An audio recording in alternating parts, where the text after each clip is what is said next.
Sangye chodam soke chonam la rajuba dodani kebjuche dagi jin soke petsanam dola penche sangye dupa sangye chodam soke chonam la rajuba dodani kebs dagi jin soke petsanam ge dola penche sangye dupa.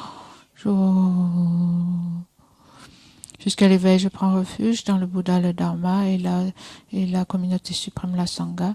Grâce aux deux accumulations réunies par cette session de discussion, puisse-je devenir un Bouddha pour le bien de tous les êtres.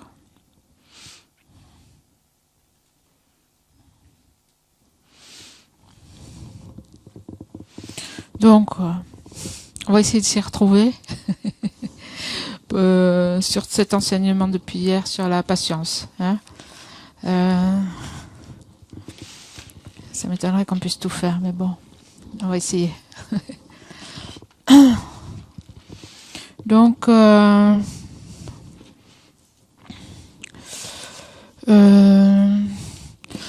j'utilise un peu les divisions, vous savez, on a c'était exposé sur les contenus du chapitre, hein, avec toutes les divisions. Donc vous n'avez pas forcément besoin de enfin, vous pouvez le prendre si vous l'avez. Mais je suis un peu ça pour me repérer un peu. Hein. C'est intéressant un peu de voir quelles sont les grandes divisions, de quoi on parle. Parce que Geshe-la n'utilise pas tellement toutes ces divisions quand il enseigne. Hein. Il va directement aux strophes. Donc c'est intéressant de suivre les divisions pour se repérer un peu de quoi on parle, hein, où c'est qu'on en est. Si je regarde un peu l'ensemble de l'exposé, donc on commence réflexion sur les inconvénients de la colère, hein, et réflexion sur les avantages de la patience. Donc le premier, les inconvénients de la colère, ça regroupe les strophes de 1 à 5. Et la moitié de la strophe 6, c'est les inconvénients de la colère, et ensuite le reste de la strophe 6, c'est les avantages de la patience. Donc ça, on peut dire c'est la première partie que l'on a fait. Et donc ensuite, on va réfléchir aux méthodes qui permettent de développer la patience. Donc, quand on a réfléchi aux inconvénients de la colère, on a vu qu'il y a des inconvénients invisibles et des inconvénients visibles. Ça, c'était les premières strophes, 1 à 6. Donc, à ce sujet, donc il y a cette fameuse citation de Shantideva qui dit que les pratiques excellentes accumulées au cours de milliers d'ères cosmiques sont détruites. Et donc j'ai un peu discuté avec Sheila parce que dans le commentaire,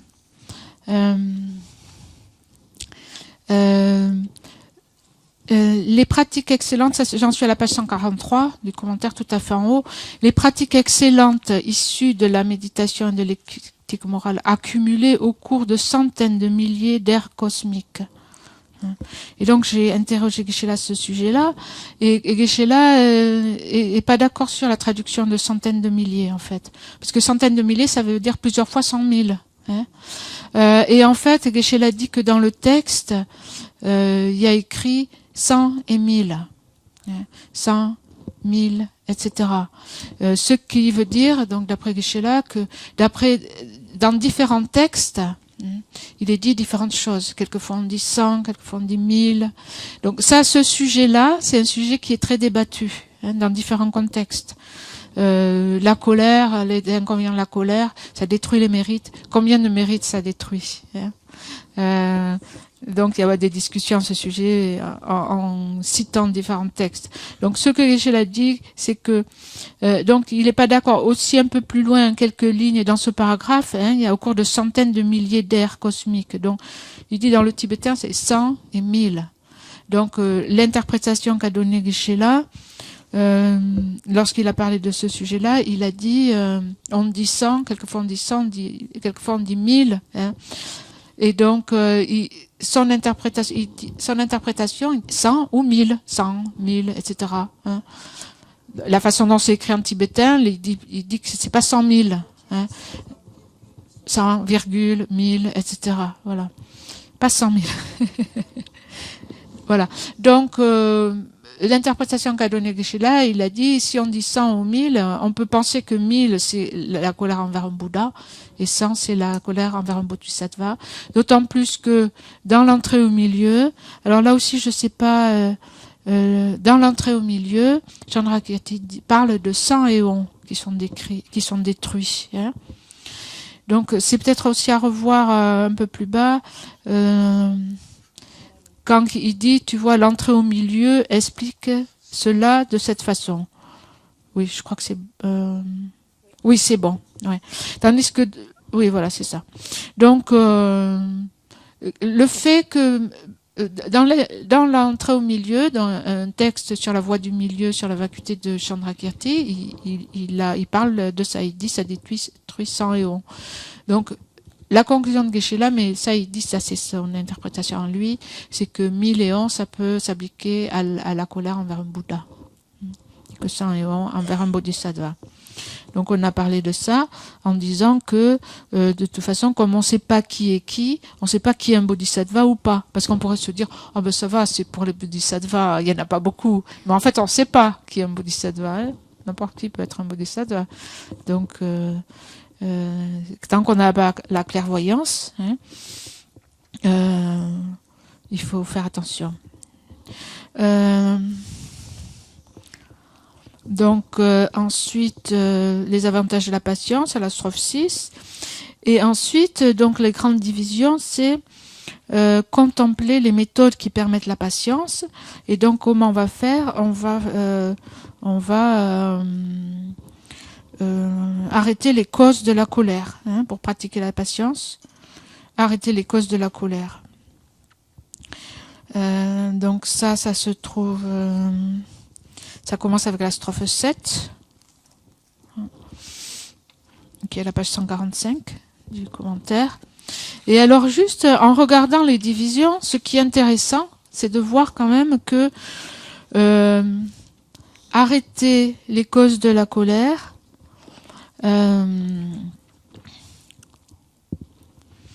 qui commence à la strophe 7, ça va jusqu'à la strophe 127. Tout ça, c'est arrêter les causes de la colère. Donc c'est la plus grande partie. Hein. Et à la fin, en fait, à partir de la strophe 127, on parle de les bienfaits de cultiver la patience. Donc c'est la deuxième division. Donc la première, c'est ça, c'est arrêter les causes de la colère. Donc tout ce que l'on fait, c'est ça. Donc la nature, hein, à la page 147, arrêter les causes de la colère.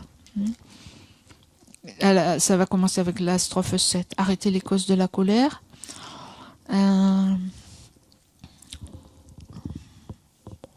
Donc la nature de la cause est défectueuse. La strophe 7. Ça veut dire la cause...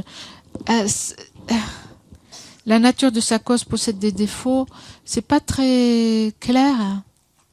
En fait, c'est cette... oui, qu'est-ce qu'il est dit ici? Il est dit en fait que c'est l'inconfort, le mécontentement. Hein, c'est ce qu'on a fait en méditation tout à l'heure.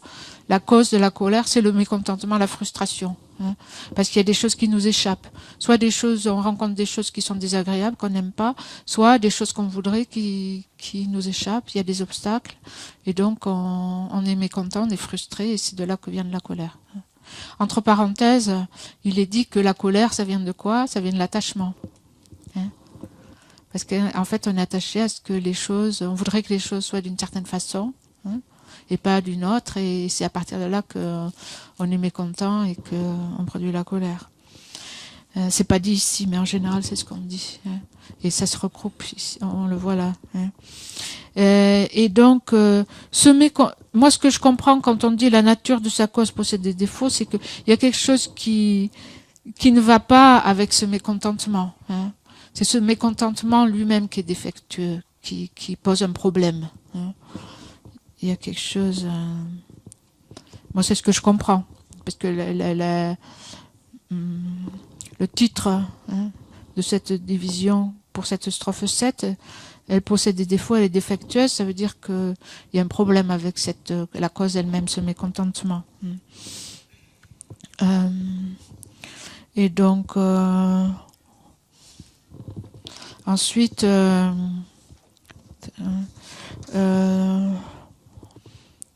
donc, exposé principal des méthodes qui vont s'opposer. Donc, il n'est pas raisonnable d'engendrer un état d'esprit malheureux. Hein, on réfléchit à ça. Cette frustration, ce mécontentement, enfin, ça n'est pas raisonnable. Hein. Et donc, ne pas laisser troubler sa joie. Et donc, il y a la fameuse strophe hein, de Shantideva qui peut paraître un peu comme la palissade, hein, mais en fait, comme allant de soi, mais c'est quelque chose de très profond. Hein. S'il y a une solution, alors pourquoi s'en faire? Et s'il n'y a pas de solution, pourquoi s'en faire? Hein. Donc, pour en fait voir que ce mécontentement, il n'est pas raisonnable. Hein. Il sert à rien. C'est ça, c'est là qu'est la faute dans ce mécontentement, la façon dont on réagit par rapport aux situations. Et c'est ça la cause de la colère. Donc ça, c'est le vers numéro 10.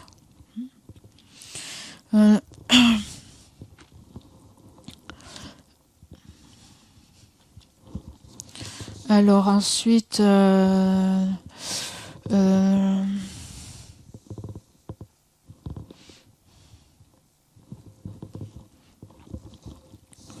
ensuite...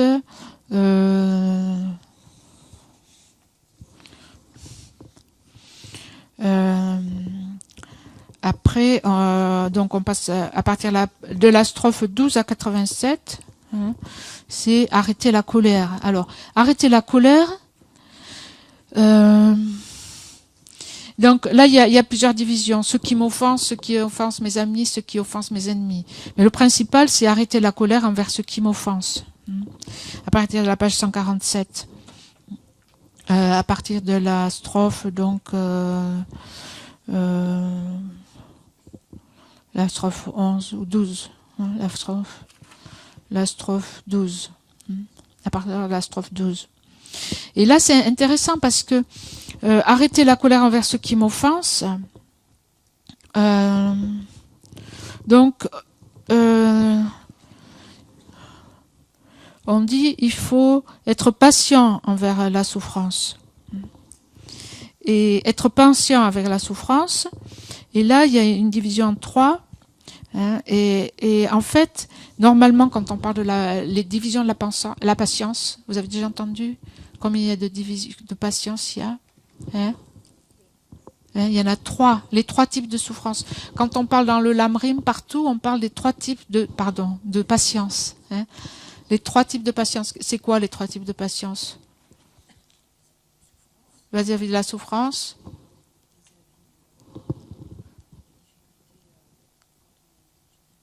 Vis-à-vis des difficultés quand on étudie le Dharma. On apprend ça dans le Lamrim. Par rapport aux souffrances. Ouais. C'est la 3e. Et la plus difficile, c'est, vas-y. C'est la patience par rapport aux personnes qui nous offensent. Voilà. Ne pas rendre le mal pour le mal. Voilà, ne pas rendre le mal pour le mal, la patience par rapport à ceux qui nous nuisent. Donc la patience par rapport à la souffrance elle-même, la patience par rapport à ceux qui nous nuisent, et la patience par rapport dans la pratique du Dharma. Donc il y a plusieurs façons de l'exprimer. Quelquefois, c'est exprimé de façon un petit peu différente. Hein. Donc, d'abord, c'est la première par rapport à la souffrance. Donc, c'est la patience qui consiste à accepter la souffrance, en général. Hein. Ça, c'est le premier type de patience.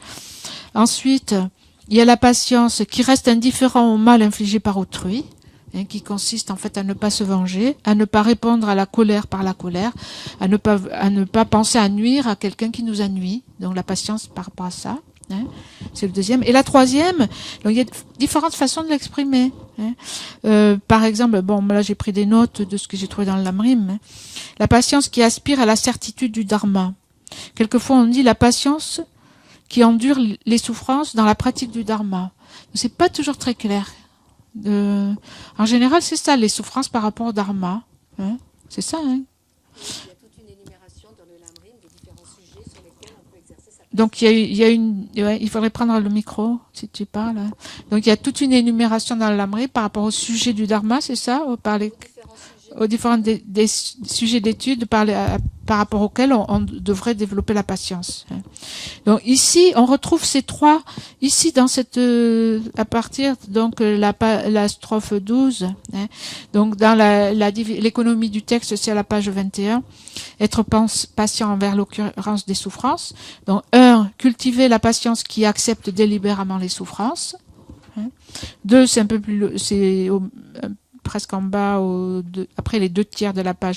Cultiver la patience qui est résolue à contempler la doctrine. Et le 3e,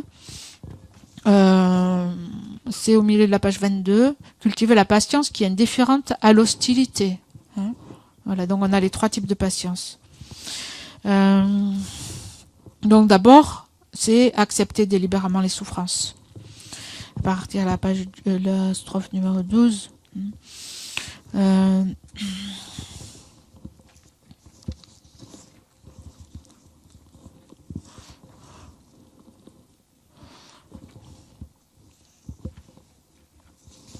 qui se trouve à la page 148. Hein.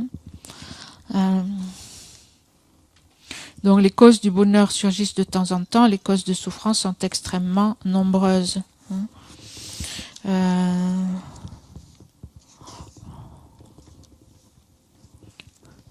Donc il faut s'attendre à la souffrance. Hein. Strophe 12. Hein.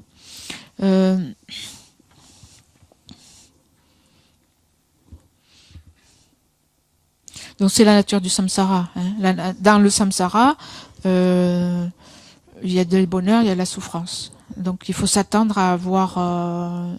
il faut pas s'étonner de trouver la souffrance. Donc je lis un petit peu mes notes aussi de l'enseignement. Hein. Geshe-la a cité Maitreya. D'ailleurs, j'ai pas complètement pu noter la citation, mais il a dit « Tout comme une odeur nauséabonde sort d'un tas d'ordures, il n'y a aucune expérience agréable qui vienne du samsara ou des agrégats. Hein. Évidemment, un tas d'ordures, ça va sentir mauvais. Hein. Donc, évidemment, dans ce samsara, avec cette existence qu'on a, on va souffrir. C'est normal. Hein. Donc,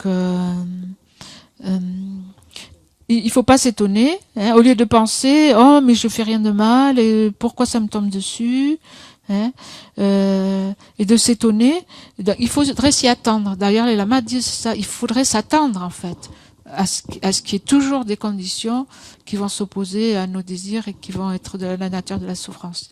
Et nous, en fait, on croit qu'on va pouvoir tout aplanir, c'est ça, on s'efforce, en fait. On s'efforce de réparer le samsara, hein, comme si tout va être bien plat et qu'on va pouvoir bien être heureux dans le samsara. En fait, c'est ça qu'on essaie de faire. Hein. Et au contraire, en fait, il faudrait avoir l'attitude de savoir qu'on est dans le samsara et que par conséquent, ben, ça sent pas bon. Ça veut dire, d'une façon ou d'une autre, ça va nous tomber dessus. Il faudrait s'y attendre, en fait, hein, avoir cette attitude.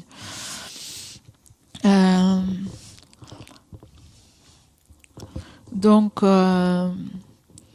les phénomènes contaminés ne sont pas au-delà de la souffrance. Hein. Ça nous accepte à accepter la souffrance. Hein. Ça change. Ça fait un changement dans notre attitude. On se sent plus à l'aise, finalement. Ensuite, il y a une réflexion, hein, sur les bienfaits de la souffrance. Hein.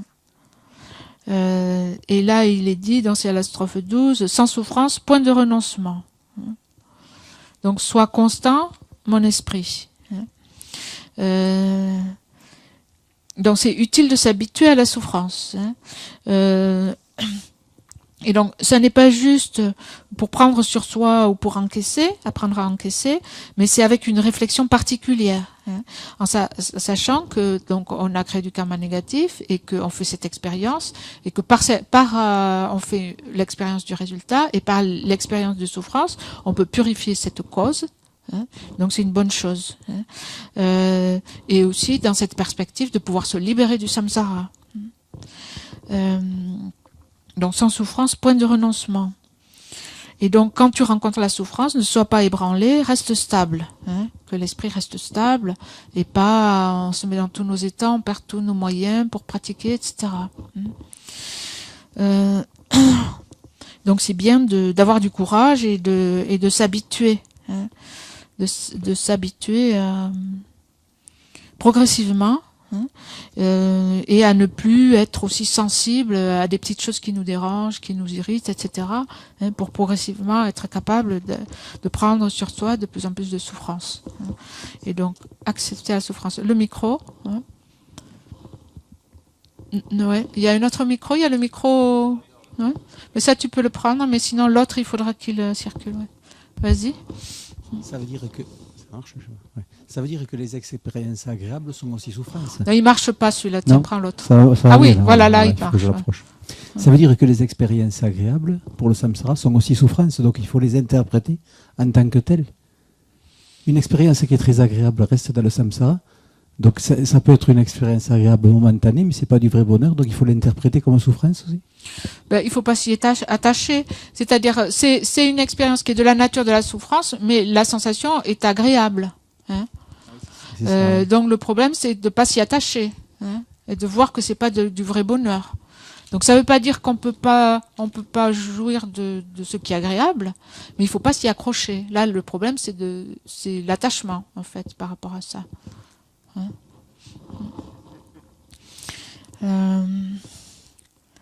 Donc ensuite, strophe 12.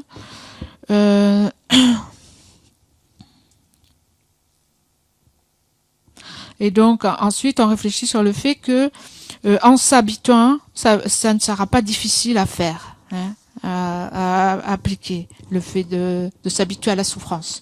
On peut se dire mais c'est très difficile de s'habituer à la souffrance, hein, de prendre volontairement la souffrance, ça va être difficile. Et en fait, il y a cette fameuse strophe aussi il y a des strophes comme ça qu'on trouve souvent, hein, qu'on finit par connaître par cœur, ou au moins on connaît le sens par cœur. C'est la strophe numéro 14. Hein. Par la familiarisation, cela devient facile à appliquer. Hein. On peut se dire, mais comment je vais m'habituer hein, à cette... à agir comme ça, à accepter la souffrance, à m'habituer à la souffrance. Et donc, grâce à la familiarisation, il n'y a rien qui ne devienne facile. Hein. Donc, il n'y a rien qui ne devienne facile par le pouvoir de l'habitude. Hein. On peut s'habituer. Avec l'habitude, les choses deviennent faciles. Il y a une citation, je ne sais plus dans quel texte c'est, qui dit que même une personne hein, dont le nom nous fait trembler, c'est-à-dire une personne qu'on n'aime vraiment pas, rien qu'entendre son nom, en fait, on a une réaction d'aversion. Hein. Mais une telle personne, en fait, si on s'habitue à la personne et si on la côtoie et si on devient ami avec elle, elle peut finir par nous manquer. Hein. Donc ça montre quoi? Ça montre que on peut changer, on peut s'habituer. Et ça peut changer, même des choses désagréables peuvent devenir très agréables au point où on ne peut pas s'en passer. Donc ça, c'est aussi une très bonne citation de Shantideva. Hein. Il n'y a rien qui ne devienne facile par le pouvoir de l'habitude. Hein. S'habituant aux choses, ça peut devenir facile. Alors au début, on se dit, mais comment je vais pouvoir faire ça? Hein. Donc vous avez pu voir ça même par rapport à la pratique, par exemple. Hein. Même très simplement, rien que par exemple faire des prosternations ou faire certaines pratiques, au début on a mal partout, ou faire un nyungné, au début c'est la fin du monde. Hein. Mais après, bon, si on s'habitue, finalement ça devient facile. Hein. Ça on le voit partout. Hein. Donc en bien et en mal en fait aussi. Hein. Donc il faut faire attention à s'habituer à des choses positives. Donc après, donc il donne des exemples pour ça. Ensuite, oui, il donne des exemples. Par exemple, à la strophe 17, il dit, il y en a lorsqu'ils voient leur sang couler ils redoublent de courage, et d'autres, quand ils voient le sang d'autrui couler, ils s'évanouissent. Hein. Ça dépend de la disposition d'esprit. Courageuse ou poltronne ou timorée. Hein. Donc il faut construire son courage. Hein. Et donc, résumé à la strophe 18, c'est à la fin de la page 150. J'ignorerai les mots et serai insensible aux douleurs. Même quand il souffre, la sérénité de l'esprit du sage n'est pas troublée. Ne pas laisser troubler sa sérénité. D'accord. Donc on en vient à la page 150. Les bienfaits de s'efforcer à l'abandon des perturbations mentales. Donc là, il y a un vers sur l'héroïsme. Hein. En fait, ceux qui s'attaquent aux perturbations, ce sont les véritables héros, parce que les perturbations, c'est là le véritable ennemi. Les autres, ce sont que des ennemis qu'on s'est forgés, ce ne sont pas des véritables ennemis. Hein. Et qu'est-ce que ça veut dire de les détruire, hein? Ce sont des tueurs de cadavres, dit Shantideva. Alors que celui qui s'attaque, le bodhisattva qui s'attaque aux perturbations, c'est là le véritable courage, hein? C'est là le véritable acte héroïque. Hein. Et ensuite, il y a aussi une strophe très importante là, à la page 20, la strophe numéro 21, à la page 151. La souffrance a de bons côtés. Donc ça, c'est très très important aussi à mémoriser, même si on mémorise pas la strophe. Mais donc on a déjà dit un peu plus haut à la strophe numéro 12, il disait sans souffrance, il y a point de renoncement. Donc ça, c'est si on cherche quels sont les avantages de la souffrance. En fait, ici, la façon dont il le dit, c'est intéressant parce que c'est les bienfaits de la familiarisation à la souffrance. Hein. C'est pas juste de la souffrance, bien sûr. C'est les avantages de la souffrance si on sait l'utiliser. Hein. Si on sait s'y familiariser et l'utiliser. Hein. Donc, on peut l'utiliser pour développer le renoncement. Hein. Donc, comme on a dit, se rappeler où on est. C'est la nature du cycle des existences, donc ça fait partie de notre existence. Donc, si on ne le veut pas, on développe le renoncement à partir de là. La souffrance a de bons côtés. Notre tourment nous défait de l'arrogance, hein, dissipe l'arrogance. Donc, quand on souffre, on est moins arrogant. Hein. Quand tout va bien, on croit qu'on est arrivé quelque part. Hein? On croit que oui, on est bon. Mais quand on souffre, on se sent un peu plus humble. Hein? Donc ça, c'est un avantage. Ça nous remet un peu en place, les pieds sur terre, là où on est. Et donc, ça nous aide à développer la compassion, évidemment. Parce que si on ne connaît pas la souffrance, on ne pourra pas développer la compassion. Et ça nous fait nous abstenir des fautes et aimer la vertu.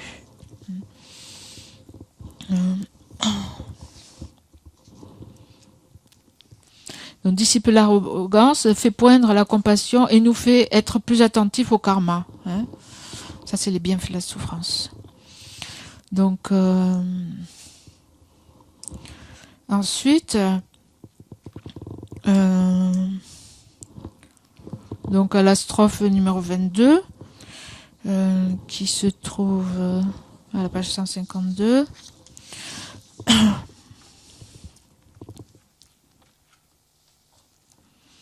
Donc, il n'est pas correct de se mettre en colère avec les individus dotés de perturbations. Donc, c'est là qu'on on aborde ce dernier point. Donc, on est toujours arrêter la colère. Le premier type de patience qui était d'accepter délibérément la souffrance. Donc, va jusqu'à la strophe 21. Hein, jusqu'à là. Jusqu'au bienfait de la familiarisation avec la souffrance. Donc là, on en a terminé avec la patience qui consiste à accepter la souffrance. Et donc le deuxième type de patience, c'est la patience, ici c'est intitulé la patience qui est résolue à contempler la doctrine. Et c'est marrant parce que ici, c'est pas, comme je vous disais, quelquefois c'est décrit comme la patience en pratiquant le dharma. C'est pas comme dans le lamrim ici, hein. Parce qu'ici, c'est la patience qui est développée en contemplant le dharma, hein, qui est résolu à contempler la doctrine. Et en fait, de quoi il parle dans cette division ici? Il parle de l'interdépendance, ouais. Hein? Alors, je lis les divisions pour voir de quoi on parle. Puisque la colère, le colérique dépendent de cause, ils ne sont pas indépendants. Hein. La colère et le colérique ne sont pas indépendants. Les causes et les conditions ne sont pas indépendantes. Réfuter l'existence d'une cause indépendante. Donc on réfute quoi? Ici on réfute le fait que tout ça c'est indépendant. Hein. Le mal qui m'est fait, la personne qui me fait du mal, les perturbations, rien n'est indépendant. Hein. Et ça parle de quoi quand on parle de la... Hein. Ensuite, donc je continue, on réfuter l'indépendance. Après, on parle de certaines écoles. Hein. Il y a deux écoles, les énumérateurs et les logiciens, ceux qui sont des écoles hindoues, hein, qui en fait avancent l'existence d'un principe permanent qui émane les existants, les phénomènes et les personnes, la personne ou le soi, qui est aussi permanent. Et donc, il parle comme d'un principe créateur permanent, hein, et de personnes permanentes. Hein. Et donc, ici, dans le texte, il va... Parce que permanent, ça veut dire indépendant. Hein. Et donc, ici, il est en train de réfuter qu'il y ait quoi que ce soit qui existe de façon indépendante. Hein. Pourquoi? Parce que, en fait, ce qu'il dit, c'est que il dit, on va pas s'emporter, hein, contre l'ennemi, parce que l'ennemi lui-même, il n'a pas cette volonté de me nuire. Il n'est pas indépendant. Hein. Il est dépendant de ses perturbations. Il est mené par le bout du nez par ses perturbations. Hein. Et donc, c'est pas de son propre gré qu'il me nuit. Hein. Il me nuit parce que il est sous le pouvoir de causes et de conditions, hein, de ses perturbations. Et en fait, il montre que tout est dépendant d'autre chose. Hein. Et en fait, en tibétain, ce qui est traduit par dépendant, hein, c'est Ranwan Shen, sous son propre pouvoir. Donc les choses, elles n'opèrent pas, elles ne se dominent pas elles-mêmes, elles n'opèrent pas de par leur propre pouvoir, hein, mais elles sont sous le pouvoir d'autre chose. Elles sont Shen Wang. Ça veut dire qu'elles sont, elles sont manipulées par autre chose, hein, sous le pouvoir d'autre chose, de leur propre cause. Et c'est à cause de leur cause, hein, c'est à cause des perturbations que la personne, elle me nuit. C'est ça que je veux voir. Hein. Et donc, il s'efforce ici de démontrer que tout est dépendant d'autre chose et que rien n'existe de façon indépendante. Hein. C'est pour ça qu'il réfute ensuite les Samkhya et les autres qui affirment l'existence d'une personne autonome, indépendante. Et donc c'est ça qu'il a fait tout le reste, jusqu'à là où Geshe en est arrivé, c'est-à-dire jusqu'à la strophe 31. Donc je vais essayer de résumer un petit peu. Bon, j'ai pas eu trop le temps non plus de revoir tout. J'espère que je vais pas m'emmêler les pinceaux. On en est à la strophe, on est à la page 152. Donc la colère et le colérique ne sont pas indépendants, les raisons pour lesquelles il n'est pas correct de se mettre en colère envers les individus dotés de perturbations. Donc je vais lire le commentaire, là c'est la strophe 22.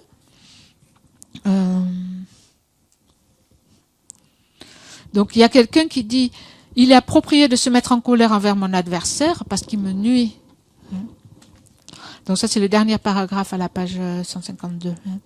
Et donc nous répondons que cela est faux parce que je ne me mets pas en colère contre ma propre bile, qui est perturbée et qui cause la maladie. Je ne me mets pas en colère après la bile qui provoque ma maladie.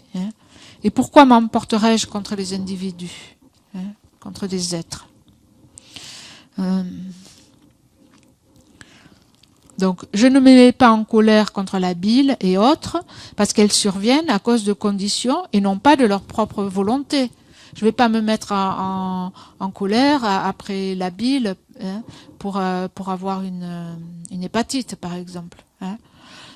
Parce que la bile, elle veut pas me faire du mal, la bile. Hein. C'est des causes et des conditions qui font qu'il y a un dérèglement et que la bile est déréglée et ça me cause une maladie. Hein. Et donc, puisqu'on ne se met pas en colère contre la bile, il est également incorrect de se mettre en colère contre les personnes. Hein. Parce que les personnes, elles sont mues par les conditions que sont les perturbations mentales. C'est comme la bile, en fait.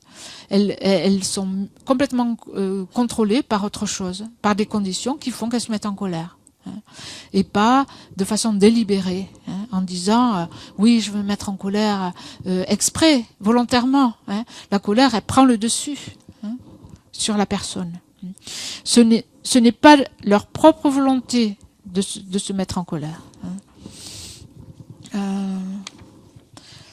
Donc, quoique non désirées, ces maladies apparaissent lorsque les conditions sont réunies.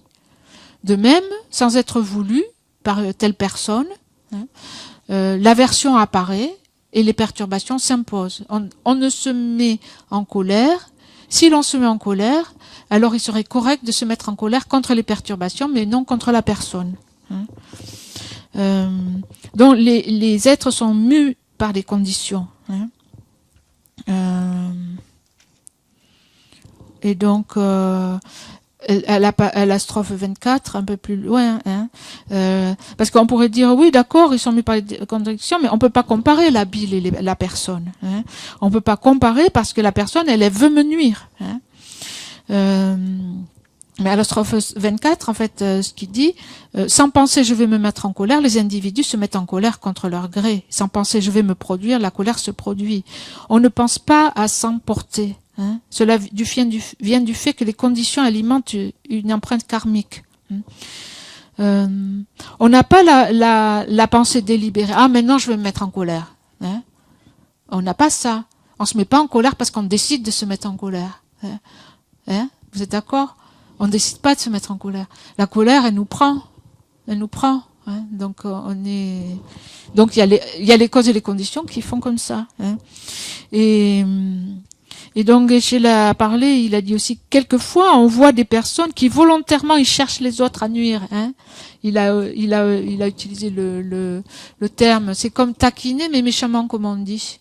Provoquer un peu, hein. Provoquer. On dit, oui, bon, d'accord, mais quelquefois, il y a des gens, on dirait qu'ils y vont, ils font exprès, hein, ils nous titillent, ils nous cherchent. Ouais, c'est ça qu'elle a dit, ils nous cherchent, hein. C'est comme ça qu'elle a dit Valérie. Et donc Geshe l'a dit, en fait il y a un karma qui mûrit entre les deux. J'ai eu une petite discussion là avec Geshe là parce qu'il y avait un peu au niveau de la traduction. Bon, c'était assez clair, mais bon, moi-même j'avais quelques doutes par rapport à ce qui était dit.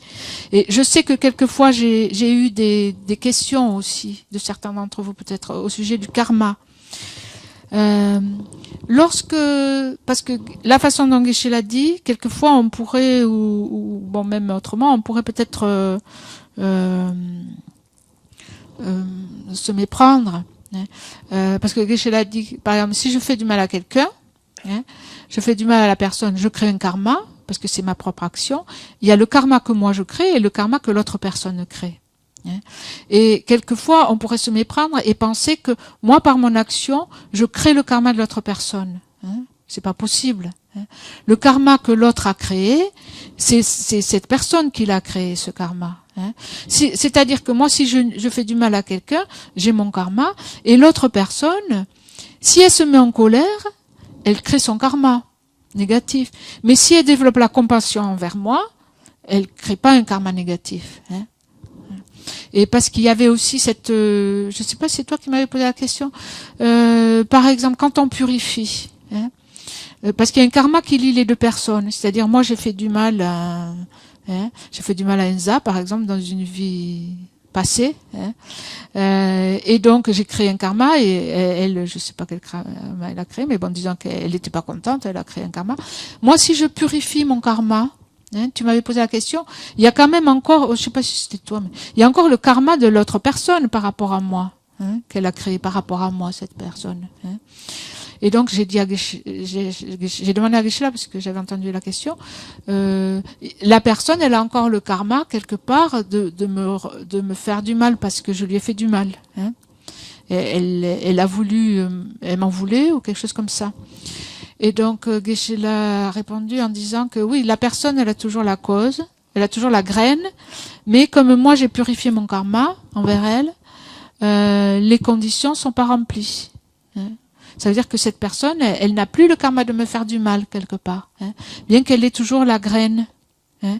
Et donc ça va s'exprimer autrement pour cette personne. Ce karma, il va mûrir d'une certaine façon, mais il va pas mûrir parce que moi j'ai purifié mon karma envers elle. Hein. Et donc sa réponse c'était ça. C'est-à-dire que les conditions sont pas remplies pour qu'elle me fasse du mal. Si moi j'ai purifié de mon côté. Donc, voilà.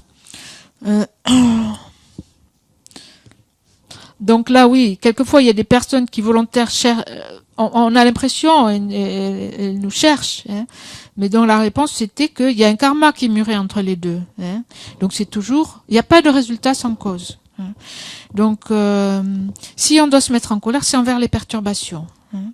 Donc les perturbations aussi sont dues à des conditions. Hein.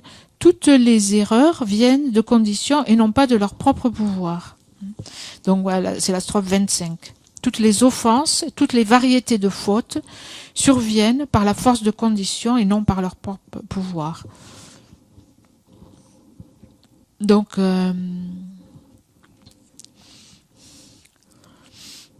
elles surviennent par la force de conditions et non par leur propre pouvoir. Elles ne décident pas. Donc, naturellement, ça se passe par ce jeu en fait des causes et des conditions. De même qu'il n'est pas raisonnable de se mettre en colère contre le fait que l'eau coule vers le bas. Hein, il n'est pas non plus raisonnable donc de s'en prendre à ses offenses. Hein. Puisque l'eau coule, dû à des causes et des conditions, l'eau coule, c'est sa nature. Hein. Et donc là, de la même façon, à cause de causes et de conditions qui ont été créées, par la force des choses, hein, les offenses ou les perturbations viennent de leurs propres causes et conditions. Les causes et conditions elles-mêmes ne sont pas indépendantes. Hein. Donc ça, il continue l'analyse à la strophe 26. La réunion de ces conditions ne pense pas « je vais produire ». Hein, les conditions se réunissent pas en disant on va produire la colère ou ceci, cela. C'est quelque chose, c'est une loi de cause et des effets. Bon, si on passe... Oui, prends le micro s'il te plaît. Le micro, par derrière.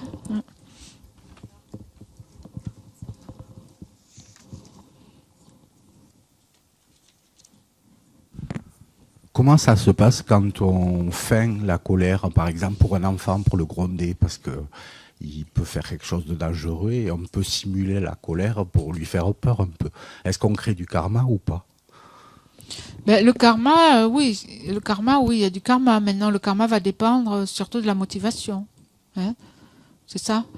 Si c'est pas de la colère, si c'est de la compassion, par exemple, comment? Le kuro. Oui, après ça dépend. On peut l'appeler le kuro, je sais pas. Ça dépend comment on définit le kuro. Mais oui, on peut montrer. C'est comme on peut montrer des attitudes très gentilles et très douces avec un esprit méchant, par exemple, mal intentionné, oui, en voulant faire mal. Hein. Donc ça, le karma est négatif. Maintenant, oui, si on montre une attitude courroucée ou une attitude forte hein, pour arrêter quelqu'un de faire quelque chose. On peut simuler la colère, mais ne pas être en colère. Donc, c'est pas un karma négatif. Donc, ensuite, à partir de la strophe 27, donc là, il parle du principe. Je vais lire un petit peu mes notes. C'est un petit peu compliqué. Mais bon, en fait, c'est pas, peut-être pas trop compliqué.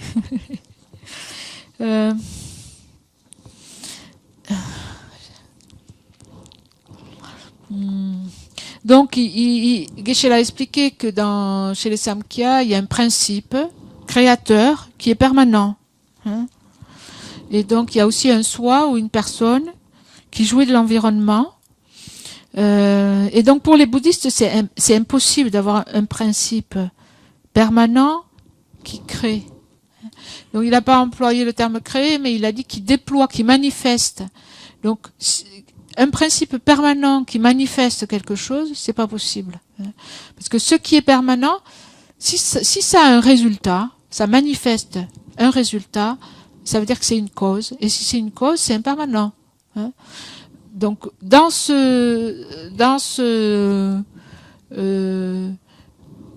déroulement de causes et d'effets, les deux, et la cause et l'effet ou le résultat, sont impermanents. Parce que la cause elle-même, c'est en se transformant qu'elle donne un résultat.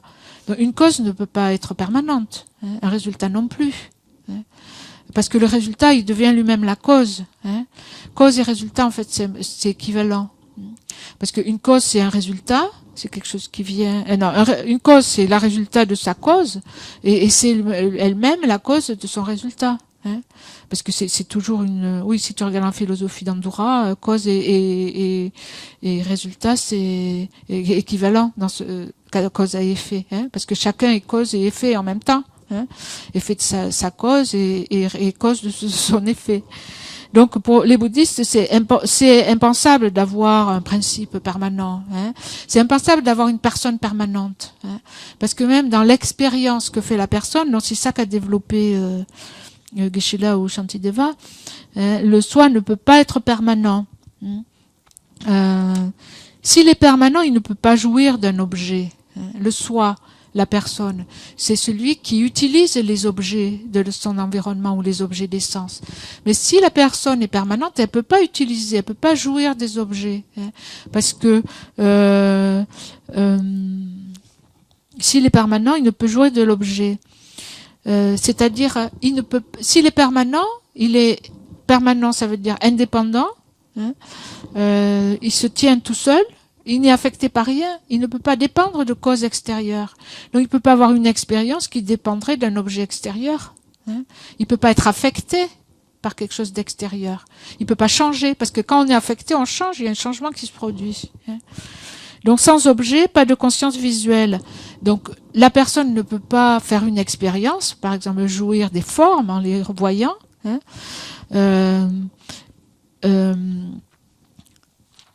Et donc, parce que ça veut dire qu'elle est affectée par quelque chose d'extérieur. Ça veut dire qu'elle ça veut dire qu'elle est dépendante. Elle n'est pas indépendante. Donc, par ça, on dit que puisque la personne, c'est quelque chose qui jouit des objets, etc., elle peut pas être permanente. Donc, on va s'arrêter parce que... Donc, après, c'est un peu la même chose.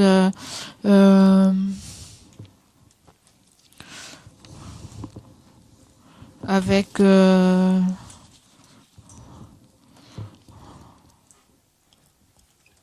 c'est ça.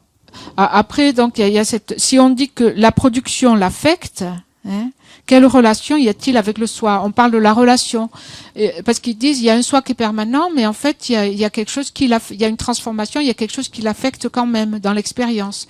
Et donc quelle est la relation entre cette transformation et le soi? Et donc là il dit qu'il n'y a aucune relation. Si le soi est permanent, c'est pas possible. En bref, c'est un peu ça qu'il dit. C'est pas possible d'avoir quelque chose de permanent. Donc il réfute les assertions des Samkhya et des énumérateurs et des logiciens qui parlent d'un soi permanent. Et donc à la strophe 31, là où on en est arrivé en fait ce matin, toutes les choses sont sous le pouvoir d'autres, qui sont sous le pouvoir d'autres, et donc elles n'ont pas le choix. Ça, c'est la strophe numéro 31. Tout est sous le pouvoir d'autres, tout est sous le pouvoir de conditions, d'autres choses, et ces conditions elles-mêmes sont le pouvoir d'autres choses, et donc elles n'ont pas le choix, elles n'ont pas d'indépendance. Donc, ayant compris cela, je ne me mettrai pas en colère contre les fonctionnants qui sont tels des apparitions. Les fonctionnants, c'est les phénomènes qui fonctionnent, qui sont impermanents, et donc les phénomènes sont analogues à des apparitions. Donc l'apparition, hein, ça veut dire que les choses sont comme des apparitions ou comme des illusions. Hein. Elles ont un aspect fallacieux. Et l'aspect fallacieux, en fait, c'est les choses qui paraissent être indépendantes. Hein. On a cet aspect indépendant que prennent les choses quand on les voit. Ça, c'est une illusion, cet aspect indépendant. D'exister en fait de façon indépendante. Donc le caractère illusoire de l'indépendance du phénomène. Parce qu'en fait c'est parce qu'on voit les choses comme existant de façon indépendante qu'on se met en colère aussi contre elles. Tout vient de ça en fait. On a l'impression que en elles-mêmes elles sont nuisibles. De façon indépendante, on voit pas tout le rapport des causes et des conditions. On croit que ça, et donc on met la faute sur cette chose-là. On pense qu'elle est complètement indépendante. Et donc cette apparition d'un phénomène indépendant, c'est illusoire. Ça veut dire c'est comme une illusion. Ça n'existe pas en réalité. Ce caractère indépendant. Donc toutes ces choses qui sont comme illusoires, comme des apparitions. Si on voit ça, on se met pas en colère contre elles. D'accord, merci.